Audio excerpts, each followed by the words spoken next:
Hello, ladies and gentlemen. Welcome to the Tapped Out Wrestling Podcast. I'm Nick McDaniel. He's Myron Fancher. How the hell are you, buddy?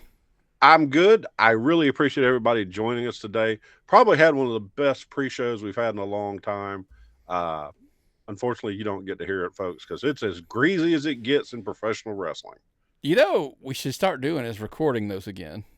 But that episode, we could have not have released anyway. That's the funny part. So, but I tell you what, look, if we had, we'd have put it over behind that paywall over there on the YouTube channel or on Patreon, patreon.com/tappedoutpod.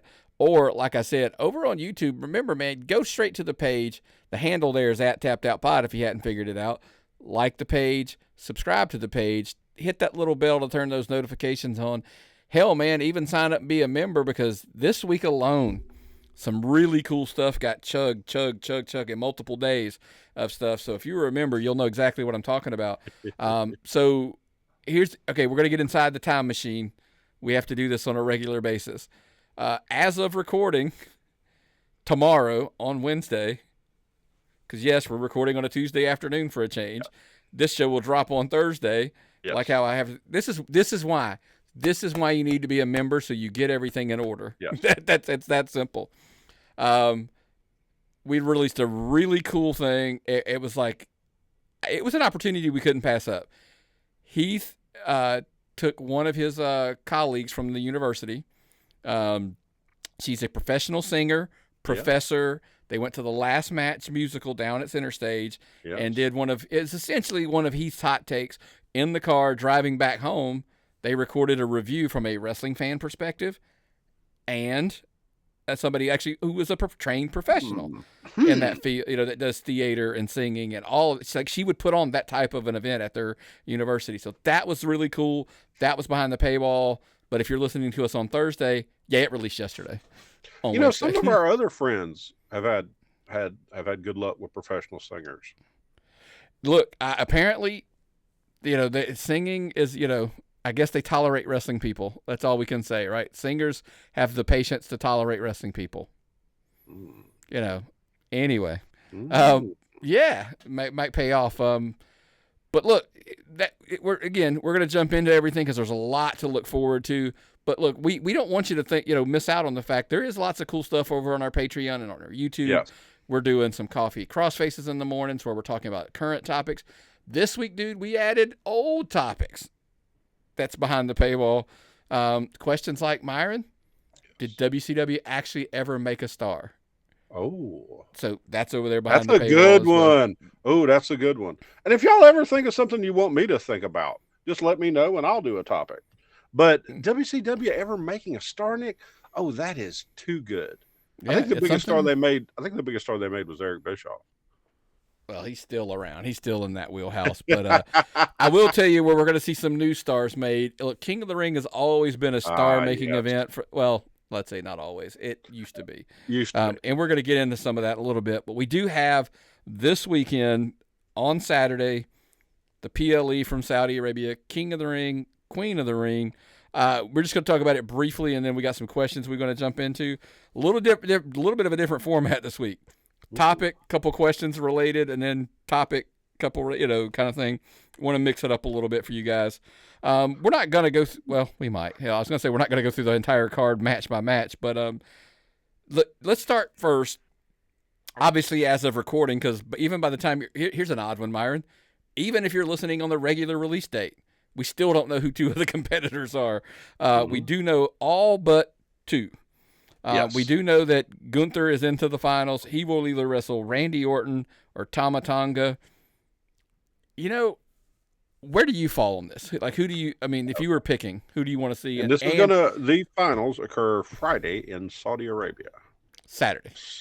They're setting the PLE Saturday. Smackdown will determine on Friday. That's going to set the finals. These are the semifinals that'll happen in Saudi on Friday night. Always like anything Gunther does. Okay, huge fan. Tama Tonga and Randy Orton. Well, Tama Tonga is over as quickly and is made as anyone I've seen in a long time. Tama Tonga is an instant bad man. Tama Tonga looks like a bad man. Tama Tonga acts like a bad man. Tama Tonga acts just like his dad. He's credible. He's a bad man. But he's going up against Randy Orton. And that's a big deal.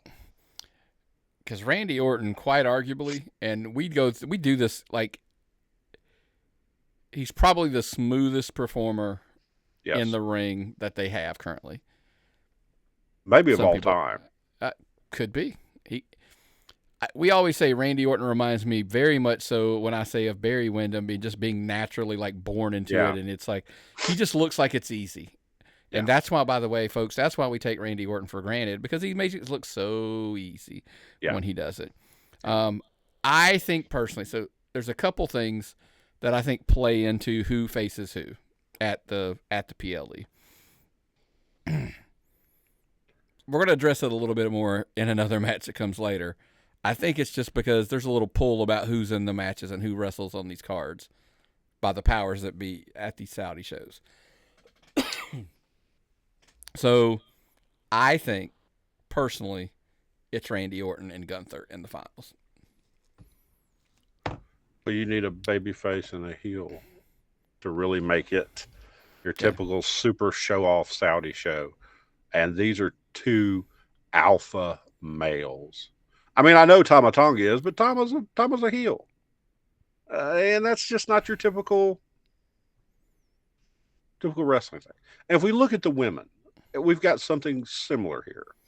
We've got an amazing brand new wrestling star in this Lyra Valkyria. God almighty, that's like the hardest name in wrestling for me right now. Doing great, putting her over. She's killing it. She's going to be up there.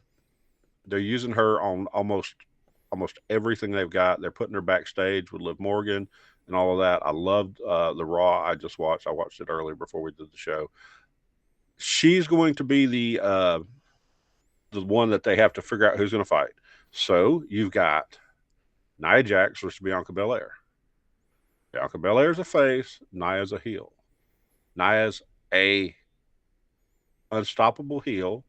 Bianca Belair is a vastly popular babyface. Would it make any sense to have her versus Lyra Valkyria in Saudi? Do you just want to have a great match? Maybe that's what they're. That's where the best match is by far. That's where the best match is. I think, me personally, I of course like the old traditional babyface heel. I want Nia in there. You're welcome to Novius. That I want to see that match for two reasons. I want to see the babyface versus a heel, and brace yourself, folks. Might be the hot take of the show. I want to see Nia Jax win. I want to see her take the hope away from the babyface and get all of the heat. Look, they need heels. They do need some heels. It's a great way to make her even more hated that she's the queen of the ring. Because, hey, by the way, y'all all bitching and complaining. You want more, like a new outfit for her? There's your opportunity. Make her queen of the ring and then get her good gear. And, her outfits are getting better every week. And that talking shit to Jade's child, that was heel. That was heel. That's the moment I thought she was going to win. Literally, that's the moment I thought she had a chance to win. Too good. That is too good. That's your heel. I love that. I was so happy with that win. Disqualified Belair. Yeah. I'm glad to see it. So we're going to have two, in my opinion, I'm taking it, you're going to agree with me, two babyface heel matches to decide. I'm going to go with Gunther and Valkyria. I'm going with heels on both sides. I'm going with Nia and Gunther, yeah. Because here's why. We're balancing the card out. Yeah, I played that game. Balance the card out overall.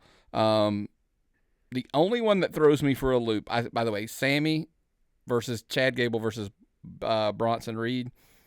I just think Sammy overcomes. Yeah. Listen, and I'm not going down. Look, don't. And I'm prefacing you. Don't go down the reason, and you know what I'm thinking.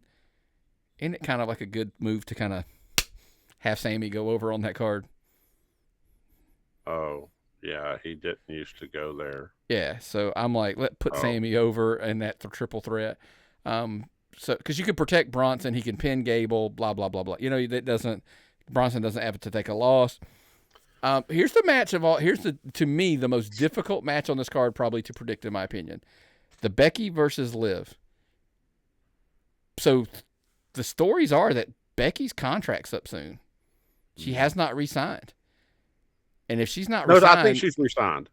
I do believe she has re-signed. Okay. I'm not... I mean, you've got a point, though. If she's not re-signed, take the belt off her. Yeah. But Liv, hot topic. One of the big merchandise sellers of all times. You've got your whole thing with Captain Howdy or whatever the hell that deal is. Uncle Howdy, yeah. She might be of something that will work in that. No, she's going to be with Dom, remember?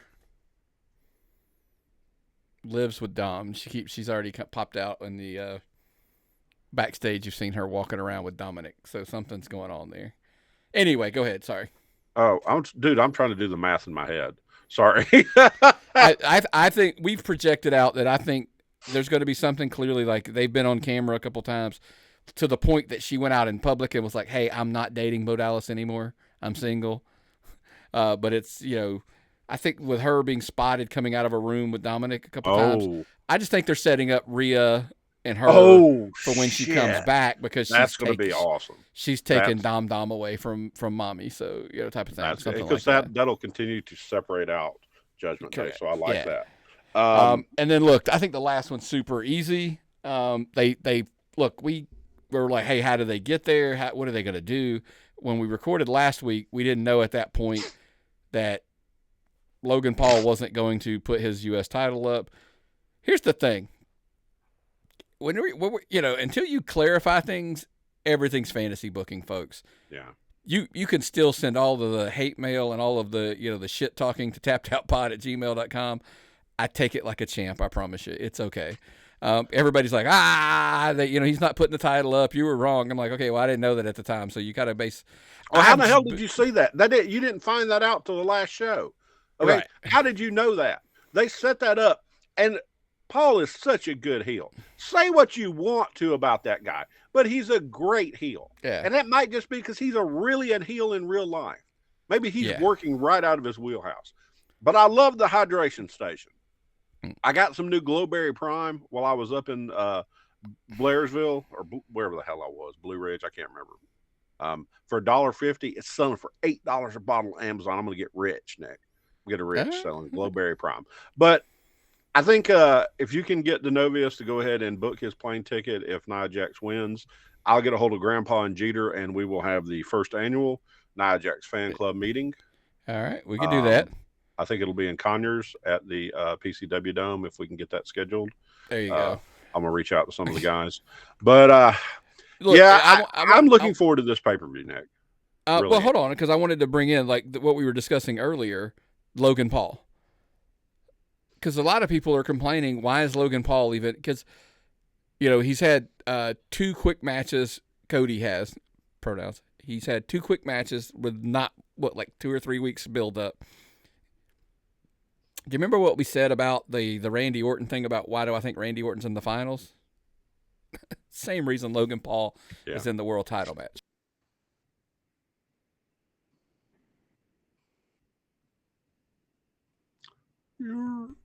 If the Saudi gets, if they ask for it, they're going to get it. It's that simple.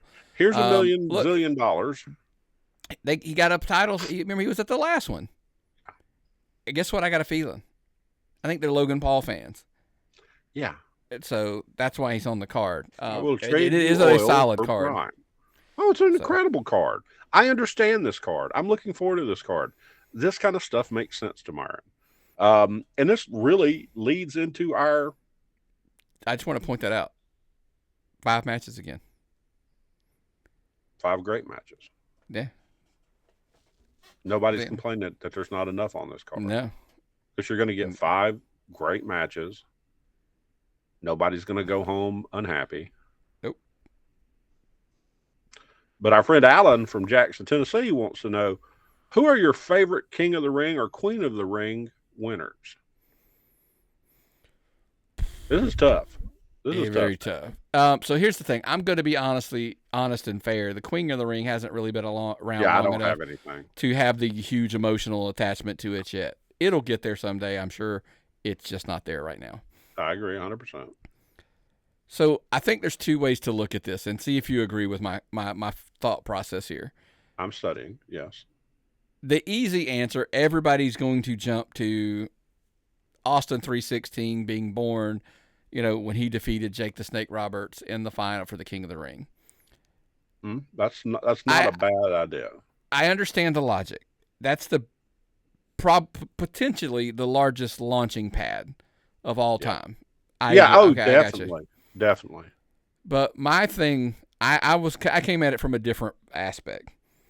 Who did more with the King of the Ring, throwing up air quotes, folks, gimmick, after they won? Austin really didn't acknowledge there was no crown. He was just really, I won the King of the Ring tournament and I'm a bad at, that was Austin, right? And that's the bottom line. But look, I wrote down I had to get specific because I started going back and I was like, I came up with 4 good examples, and I would love to know what's your pick, tappedoutpod@gmail.com. 4 great examples. Let's start in 86. Harley Race, he wins. Has the crown, the curly blonde. He's. I don't think he got any better than this, in my opinion. That's kind of probably right in your wheelhouse of fandom, right? So that's kind of makes I hate sense. to give it to Pat Roach on this one, but this was Harley Race's, just the king Harley Race. Correct. This is the ultimate look. The ultimate guy to put this on. Was this the first King of the Ring? No. So here's the other one. Let me ask you this one. Macho Man Randy Savage. Literally the next, he goes King. With the Macho King. See, there's a good. The scepter. He's. I'm like, all right. He's got Queen Sherry. Scary Sherry, Sensational Sherry Martel. Then look, there are others, by the way, in there. I'm literally was just trying to do my top 4. People are going to laugh at my next pick.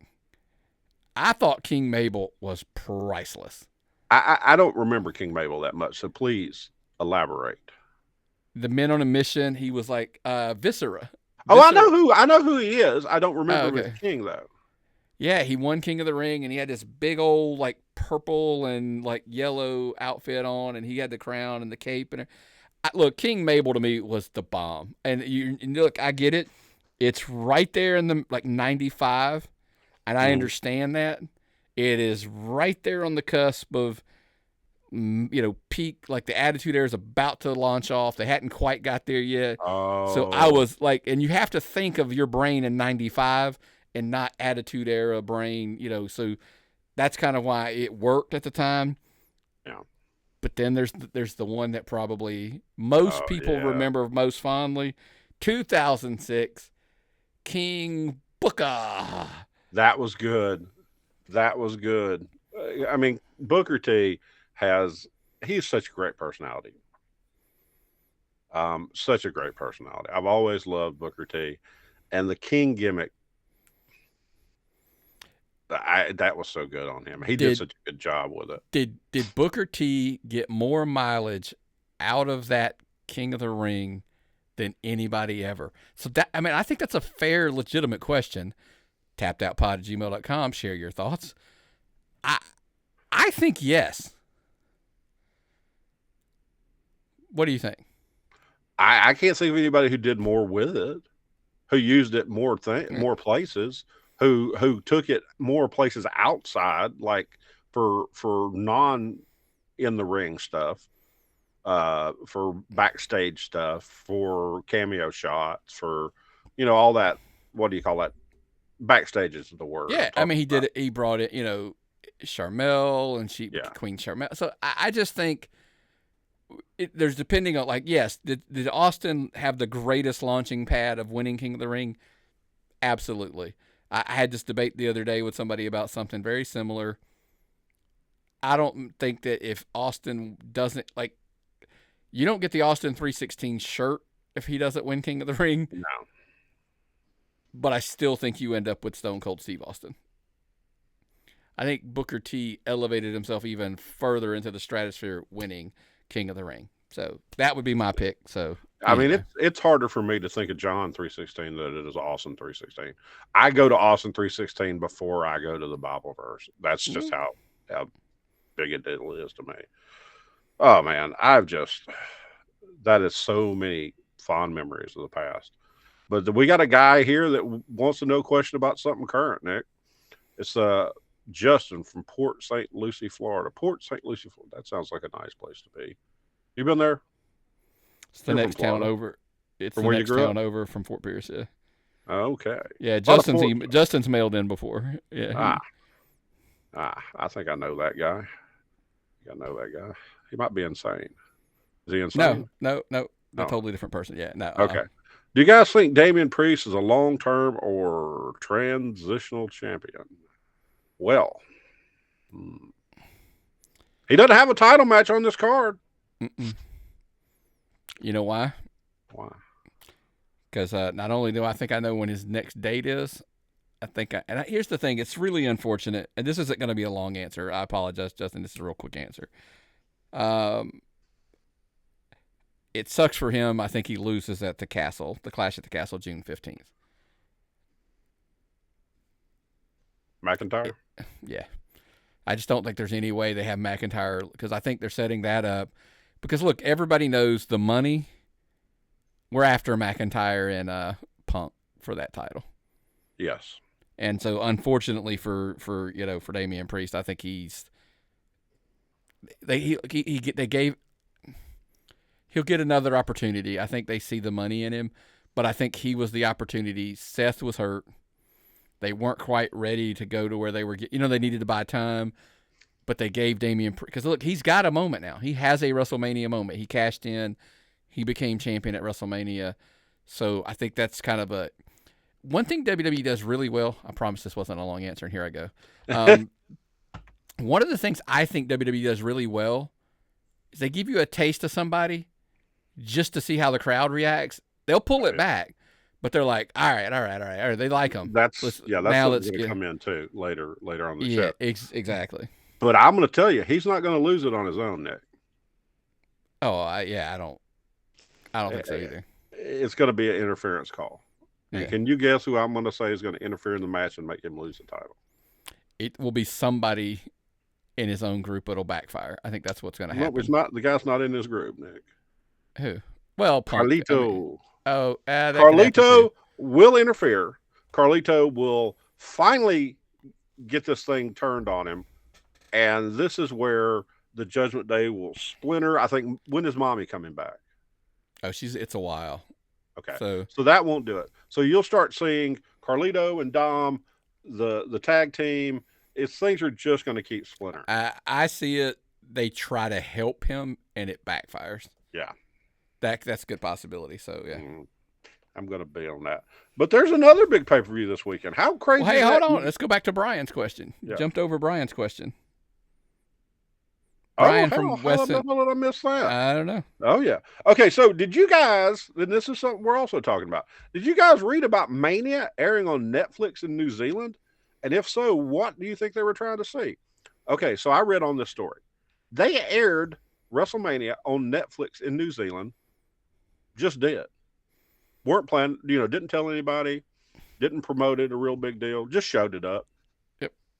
It was the #1 show on television, streaming services, anything else that night. Hey, just WrestleMania.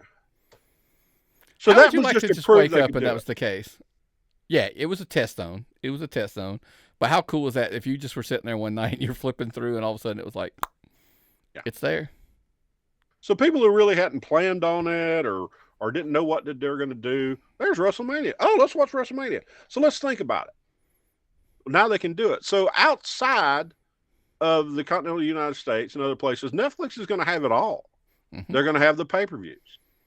They're going to have so the Peacock having the pay-per-views, Netflix is going to have them. They're going to have SmackDown. They're going to have Raw.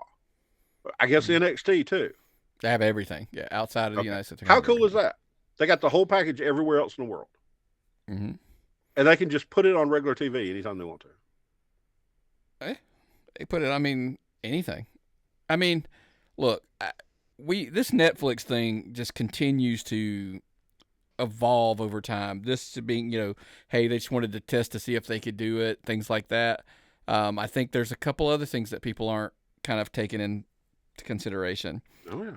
Let's go with the fact that the reason why the WWE, to me, Netflix is a more valuable partner than Peacock will ever be. Mm-hmm. They have 270 million worldwide subscribers. How many times in weeks past have we made this comment? The WWE may have absolutely peaked in the U.S.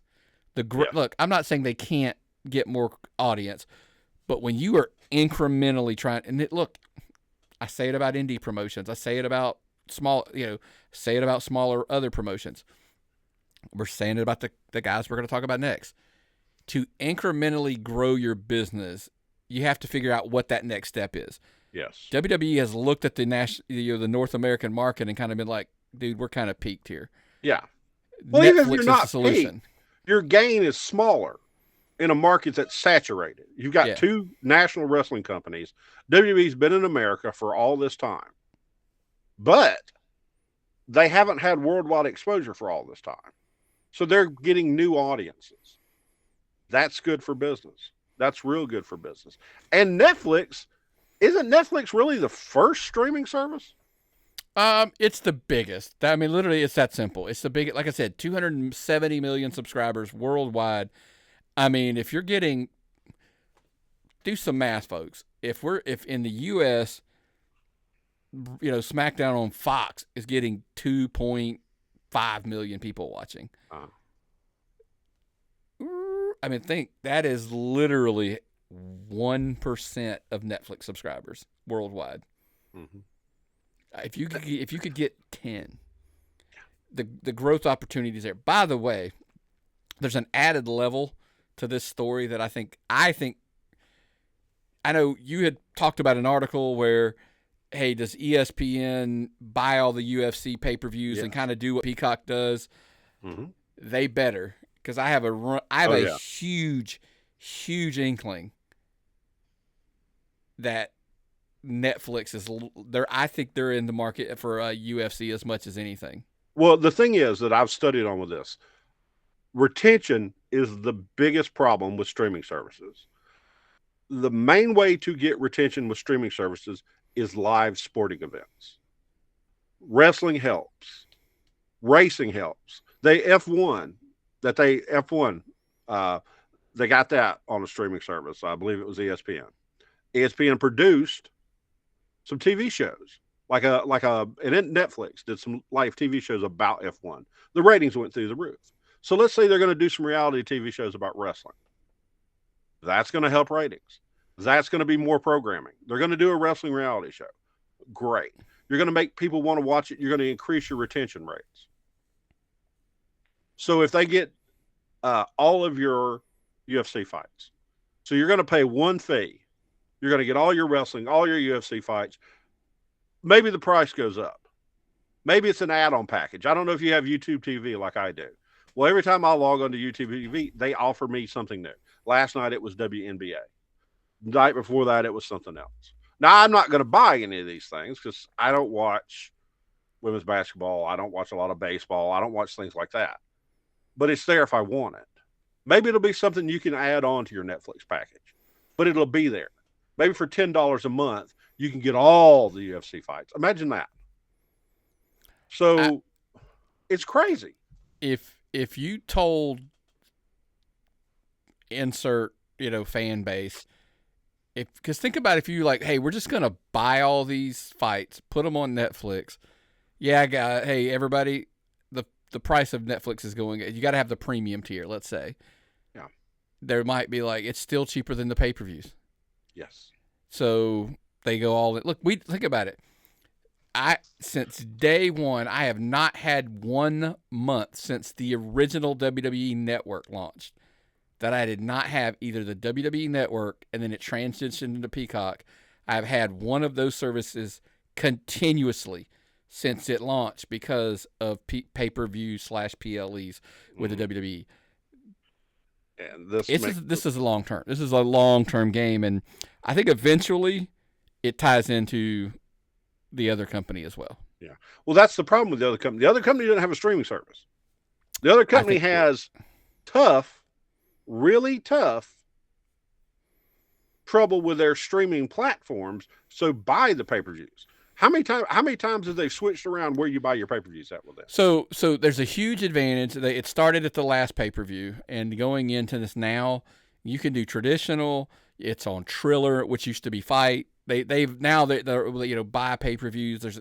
They're on multiple outlets now. They're literally on multiple outlets. So they've kind of given up. I think Bleacher Report, Warner Brothers Discovery gave up the hey, we want exclusivity. Well, you can't handle exclusivity, so they just have gone out. So look, you can get it on Fight, which is now called Triller, or like I said, you could do traditional pay-per. And so a lot of people are just doing the Triller route, and it works fine. So I think that's where they just kind of however, Max, it's like, because here I think they're about to be lumped into a potential bundle as well with I think Disney and so all of these things are going to bundle out, but it's a great way to lead into, like I said, Double or Nothing. How crazy is it? The same weekend we have two. We have Double or Nothing with AEW, and we have a PLE in Saudi, the King of the Ring, Queen of the Ring tournament. Listen, I will say this about, I know it is what it is, and what our thoughts of our AEW right now. The TV product can be tough to watch at times, but in general, I think it's safe to say they deliver on pay-per-view. Well, it's $50 for one. And if they run 9 pay-per-views a year, what is it, 9 they're up to now? So here's I think their problem is they're going to keep adding them, and that is, I think, when during these negotiations are currently cycled through, I think somehow, some way, they've got to hook him by, they got to hook Warner Brothers Discovery into Max or something, because Max does sports now. Max has basketball and other things on there. They have it on the service, so it can handle it. So I think that's where we're eventually have to find out. Yeah, because they do all your live sporting events. They stream on Max also. Mm-hmm. They didn't include AEW on a live sporting event at the time, though. The whole thing is, if you're going to purchase, their pay-per-views may be great, but if you buy 9 pay-per-views a year, that's $450. How much are we paying for Peacock now, Nick? Depends on when you bought it. Black Friday, you can get a super cheap deal. Keep your eyes out. But it's like, I think, so I couldn't tell you what it is regularly. I think it's $7.99. It's going up to $7.99 maybe. It's $5.99 going up to $7.99. It's not close. It's not close to $50-something. That is true. Okay, so they're kill it, but they do kill it on the cards, and this is not a 5-match card. I'm looking at the card right now, and this is a Super Bowl card stacked full of matches. But I'm worried some of these guys are going to be hurt. There's a couple of matches I'm super interested in seeing, so there might be a pay-per-view buy here on my end. It might have to come out of our business account so we can deduct this on our taxes. Yeah. But some stuff I really like, some stuff I don't understand. A lot of title matches. Jesus Christ. A lot of title matches, your NWO angle. What are you looking forward to? Pause. If you've not listened to, I will say I heard this on 83 Weeks.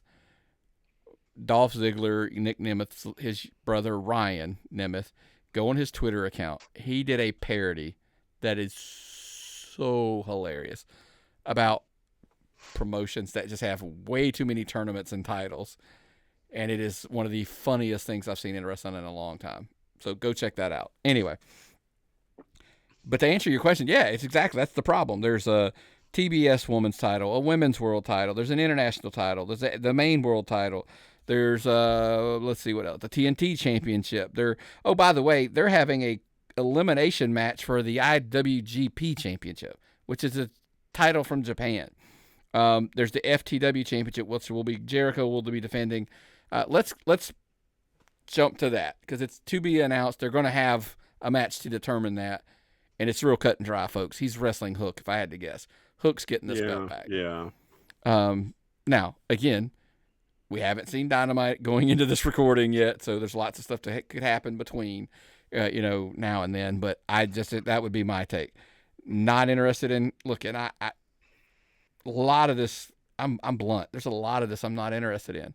but the matches will be outstanding. If you're looking Yes. for great wrestling, the matches will be outstanding. Yes. You asked me, I apologize, I come back to what you asked me. You asked me what match am I looking okay, there's a curiosity. I'm not really looking forward to it. I want to see what Mercedes Moné looks like in the ring after being off for so long. Yeah. That's a curiosity level. That's not a negative. That's not a positive. That's literally me wanting to know, what does she look like in the ring right now? I'm not actually as interested in what she looks like in the ring.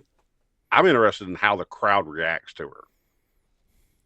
Because there's one thing on a promo, how they react to a person, but once that person gets in the ring and how that goes, that's what I want to see. Are they going to be, is she going to be a heel? Is she going to be a face? Are they going to boo her? That's going to be interesting. There's some great talent on this card, Nick. The Roderick Strong and Will Ospreay match, that's going to be great. That's going to be a great really match. Good. Yep. I didn't think Danielson could compete. Thought Danielson was hurt and going to need surgery. No, that was Kingston. Kingston's the one. No, I read Danielson was hurt also. No, he's good. And was going to be retiring soon. No. You have to tip your cap. Going into last week's show, we obviously had not seen Dynamite, so I throw out all these predictions of what could happen and who the fourth person would be if Kingston wasn't hurt. We came up with a bunch of possible scenarios. And give them the credit where credit is due. They kept Darby Allin a secret. Like, I thought he was still hurt. He never even crossed my mind because I didn't think he could wrestle. Well, he was going to ride up the side of a mountain on a bus and got hit. It was all complicated. So kudos to them for keeping him secret. Yeah. And look, we always say you have to give credit where credit is due, and they did a phenomenal job keeping that quiet. And surprise, the reaction was spectacular. I will say that. So good for them. Other than that, here's the thing. I think Copeland and Malachi Black will be a great match because they're both really good at what they do, and it's going to be a good story match. Blood. But it's in a barbed wire steel cage match. So guess what? You don't have any choice. Yeah, somebody. I mean, y'all gonna bleed, dude. Sorry, man.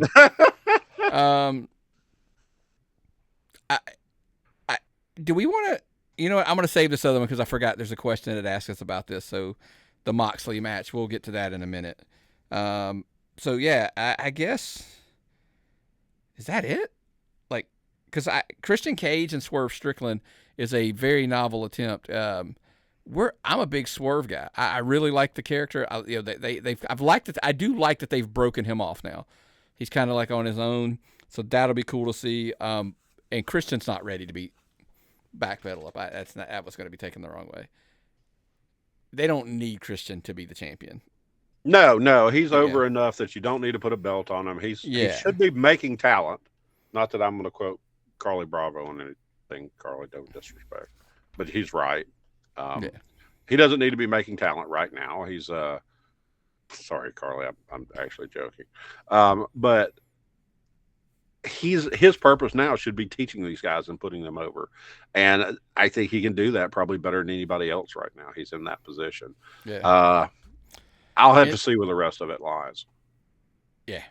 And here's the thing. Somebody asked me this week about making predictions for AEW. Like, Nick, your track record's not real good with predicting things for AEW. And I said, you're right. I can tell you why. Because sometimes stuff just doesn't make sense. So I'm like, I try to think of it from a logical standpoint. And now, look, I will say this. Look, I'm not that's picking the person for like it being Darby. I thought he was hurt. That's just hey, we didn't have all the facts, right? But a lot of times stuff is like I don't know what they're thinking. I don't know what they're doing. So the alpha male. You don't get what the alpha male does. Yeah, sometimes that is not true. You don't understand the alpha male? Yeah, I don't. Yeah. So, but anyway, he's doing some things wrong, and I mean that'll lead us into our first question. This is the hardest thing for me to figure out, and I'm going to have probably a fairly negative view on this one, and I'm also going to mispronounce everything in here. But this is Philip from Wilmington, North Carolina, which is someplace I've actually been. What are your thoughts on Takeshita saying he had lost his joy in wrestling while working for AEW. What? Please say his name. Okay, Takeshita, but I'm going to Takeshita. read it. I'm going to read a quote, and I'm only reading it, so it's, we're not putting words in anybody's mouth. Basically, and I'm going to read it. I'll probably paraphrase the, anyway. Since arriving in America, if you were to ask me what I found enjoyable, there's been nothing. In my heart, I've already thrown away the joys of wrestling. Okay, that's heartbreaking in itself, right? But then you got to figure out, okay, why? Everybody felt like they were having fun here in Japan, so I guess anyway. I didn't have any fun ever since I got to America. The effort was bearing fruit, but I didn't feel the enjoyment. It was most mentally exhausting period in all 12 years of my wrestling career. Damn. I thought hard work could cover for everything else before getting there. If I showed how good I am, I could get more airtime, but there are other aspects that come into play when competing here in America. Discrimination is not the word here, but unfortunately there's a lack of space for an Asian person to be on TV show watched by Americans. Okay. I can't comment on any discrimination things. That's not in my wheelhouse as far as being a white guy. I never thought I had any joy in 25 years of working, so that might be something outside my wheelhouse also. This is going to play right into why are you on a pay-per-view if you hadn't had a match in 2 months? It's going to be a great match. I mean, by the way, because guess what? It's for a Japanese title, the IWGP. So they're doing some kind of partnership with him and Moxley involved in a match. So maybe he'll enjoy that one. Well, is this a match because he said he wasn't happy? Oh no. Here's the thing. What we were trying to go, it's I just don't think it's a good look because I'm trying to figure out like what's he really unhappy for, and if it's just look, we joked about it last week about the crowd in France and the passion and everything, the connection or whatever. And maybe, look, we talked about when, Shinsuke came over, the struggles to connect with the fan base. Look, I'm not because me, I'm just not this guy. Like, I'm not trying to beat up the American, audience and the American fan base, but we are very like, hey, we connect to us. Like, we connect to us.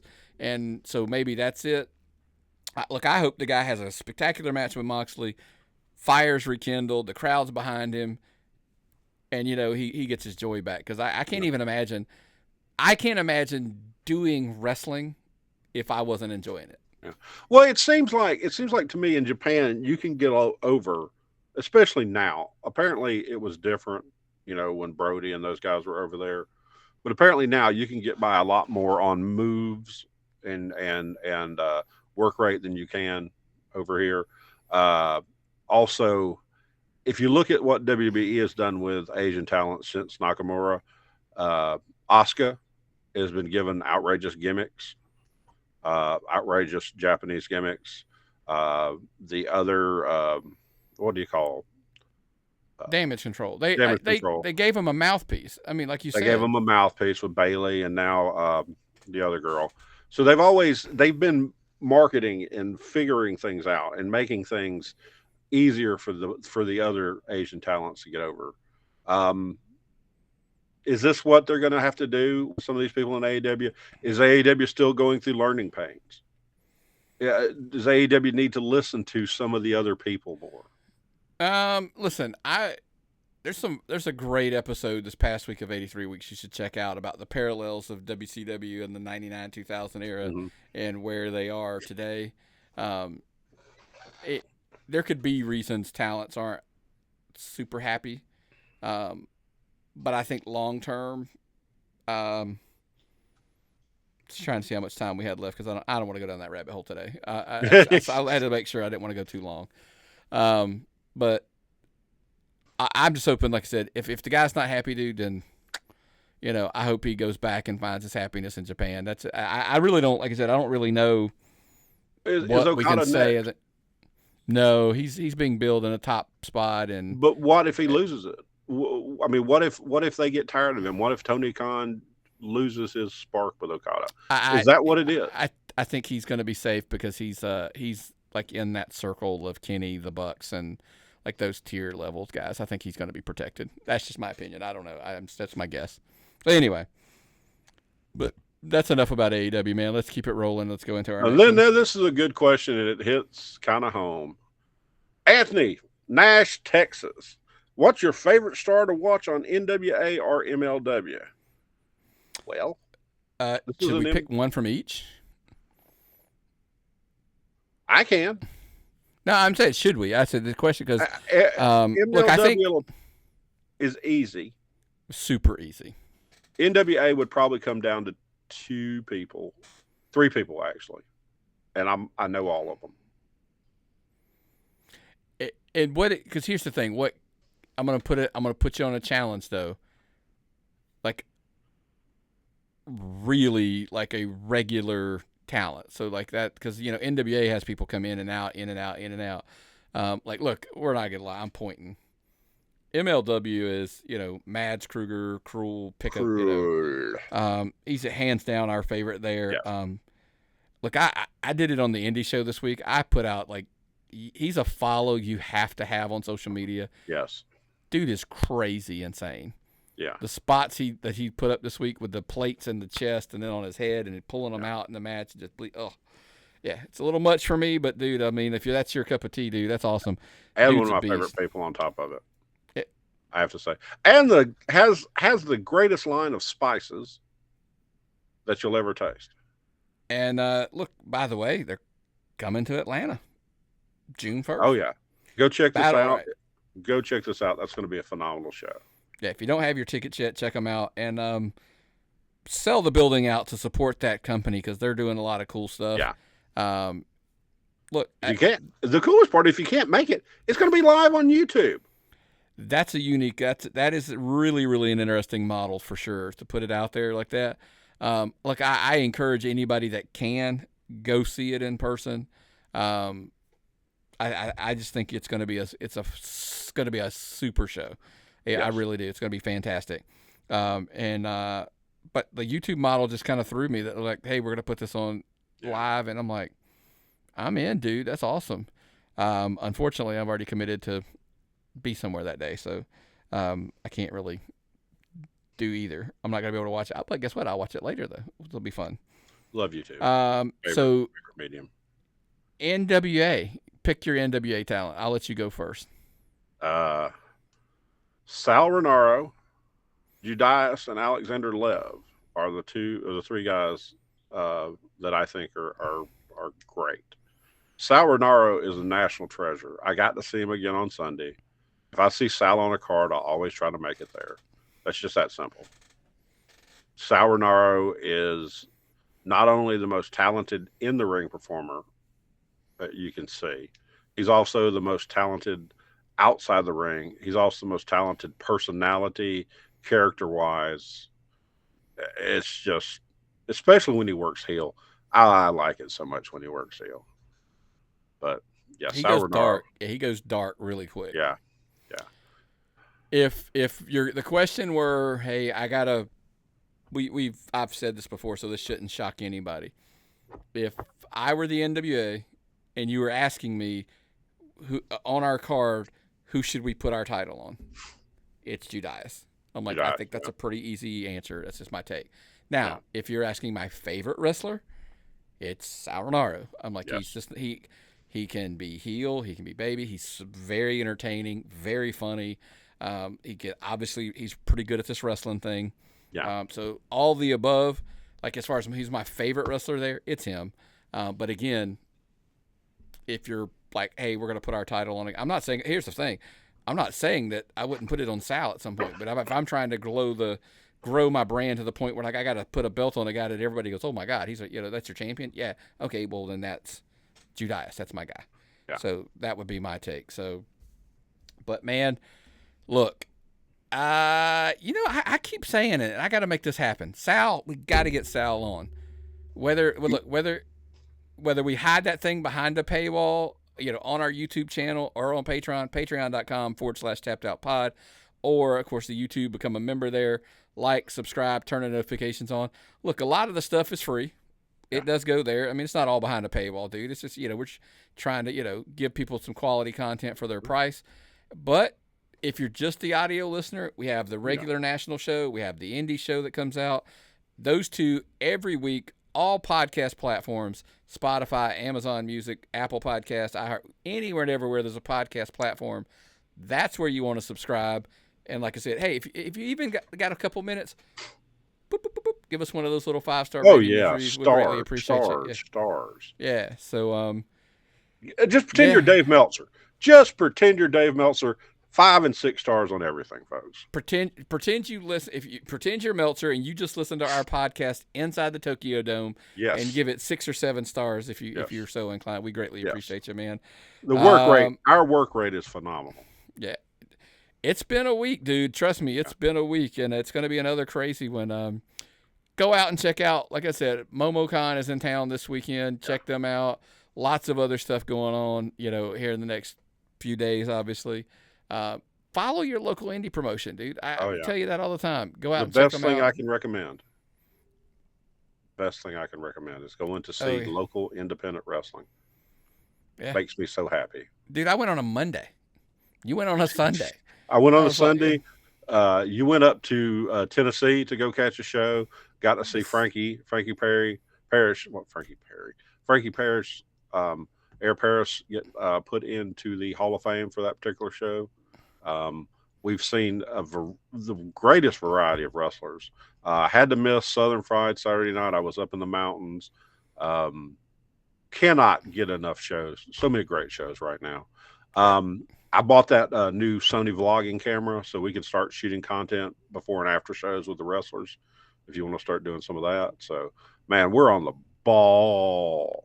Yeah, check it out, man. Like I said, we do both the national show here, and of course, this show drops on Thursday, the indie show drops on Tuesday, and then just all kinds of bonus content just throughout. And by the way, if you haven't caught it yet, I have to do my time thing again. Go back and listen to the last match review that Heath and I'm drawing a blank on the name. I totally apologize. Attractive blonde lady. They did in the car with. That they did a review. She was a professor for the university that he's at. Go check that out. Last match review. It was awesome. Lots of glowing stuff, but they get really technical about it, which is stuff that I never would have been able to do. So me and Nick are like wrestling, singing. I just was like, just when they break into the technical levels. But anyway, make sure you're subscribing, dude. Look, we want you to do Patreon and YouTube as the primary home, just because there's so much content that you're not. Look, that thing's not going to be on the audio. It's just going to be on our YouTube and on our Patreon. So you got to go check it out somewhere, man. Anything else, brother, before we get out of here today? Next week, I will not be on the show. I'll be having to take a week off in order to have oral surgery. And stuff. Yeah. And I'm going to have a massive amount of dental work done. So when I come back, there will be teeth here. So Heath will be sitting in for me. I look forward to getting back into the chair. And I know Heath will do a wonderful job. Such a great guy. Any other questions, Nick? Anything you want to talk about? No, man. That's what it is. I got nothing else, man. Okay. We love you and we need you. So what's the saying, Nick? Well, if I've got nothing and you've got nothing, what time is it? It's time to tap out.